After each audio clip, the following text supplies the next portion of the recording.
r/askreddit, what villain do you root for? There was an uncanny X-Men issue that literally said that Magneto killing Red Skull is the same as murder. The Holocaust victim killing a Nazi is the same kind of murderer as the Red Skull. I want to have a convo with the writer who thought that was appropriate. Dr. Doofenshmirtz the most wholesome villain. He can't help being a villain. I mean, on the day of his birth, both of his parents didn't show up, sad face. I say curse you Perry the platypus way too many times when something goes wrong. One of the best dads in media, too. Doug Judy.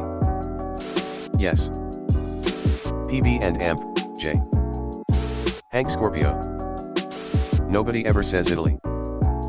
Wile E. Coyote. Hammocks. He'll sting you with his dreams of power and wealth. Ever see a guy say goodbye to a shoe?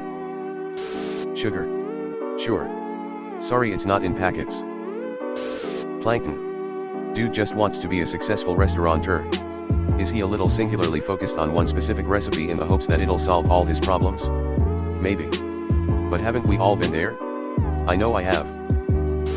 Pretty sure it's revealed in one episode that Mr. Krabs and Plankton used to be business partners, but Mr. Krabs pulled some scummy business moves and cut him out of the business or something. Clyde Sheldon. Gerard Butler's character from Law Abiding Citizen. I wanted him to win so badly. Even truer now if it happened in the world of today. You know it's a good villain when you're still rooting for him even after he cut someone's dick off with a box cutter. Robbie Rotten. Poor guy just wants a meal. Guy just wants to do chill introvert things and some hyperactive asshole rolls up in his fucking Zeppelin to be a noisy pain in the ass. I feel for him. Sportacus is a douche. Forever number 1. The Monarch. He just wants to arch his arch nemesis. Try under T for the Monarch.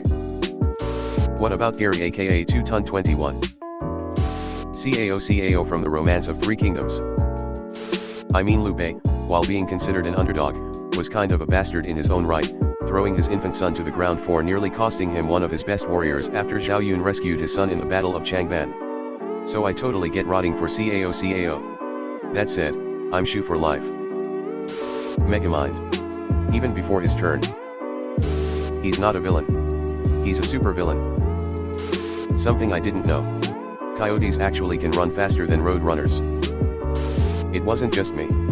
He was so sympathetic from the start, how he speaks and his little mignon, not sure about writing, and his German synchro is an awesome comedian. Plus the other guy was just, TBH, kind of an asshole. Look at me, applaud please. Ugh. Loki. He ain't a villain, well technically he is, but no. Maleficent. Captain Hook. Especially in Hook. I always found Peter Pan and the Lost Boys gross and annoying. You're a crook, Captain Hook, judge want you throw the book. Maxwell Jacob Friedman. He's better than you, and you know it? I know I'm supposed to hate him, but god damn it he's too entertaining. Also I am insanely jealous of a friend of mine, he was in the crowd for MJF/Danielson Iron Man. What a match. Most minor henchmen. These guys heroically rush at the protagonist despite the piles of their comrades' bodies, and their fellows getting turned to pink mist right in front of them. They almost never break. They're friggin' heroes. Miranda Priestley.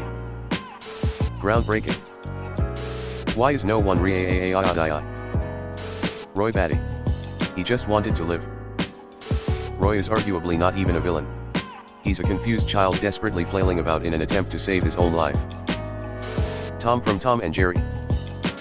Hold up now, Jerry is the villain. Jerry is such an asshole. Tom is not a villain. He's in the right 99% of the time. This was a basic rule of Bugs Bunny cartoons. Bugs Bunny could never be the instigator. He always had to be defending himself. Jerry, on the other hand, just invades people's houses and makes life miserable for a surprisingly loyal house cat. Dr. Doofenshmirtz, he's a great dad and all his plots aren't to hurt anyone. He just wants to heal some trauma and he's such a great character you can't help but smiling. Edited. Oh, everybody hates these people but OMG thank y'all for 100 upvotes. Hero kills hundreds of henchmen, gets to the final boss, confronts them and then has a change of heart and spares the final boss.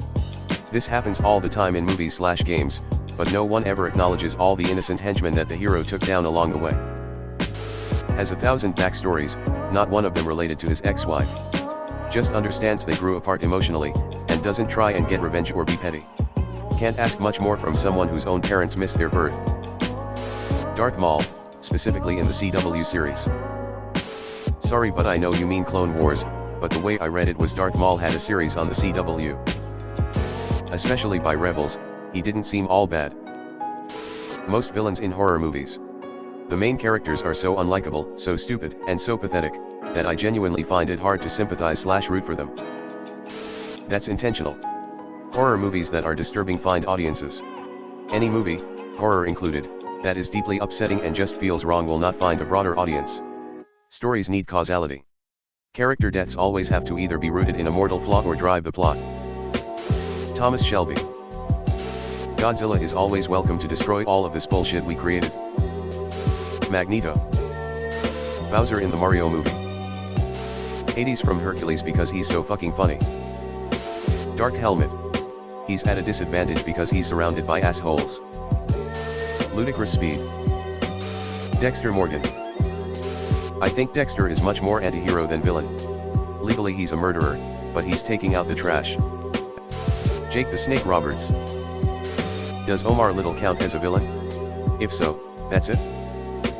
Gustavo Fring. I couldn't help but feel bad for him in S4E8.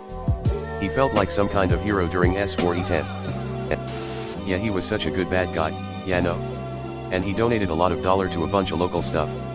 I get that it was camouflage and self-serving, but still, he's a bad guy I love to love. You get to learn about his villain origin story in Better Call Saul, and it makes his demise in BB even sadder.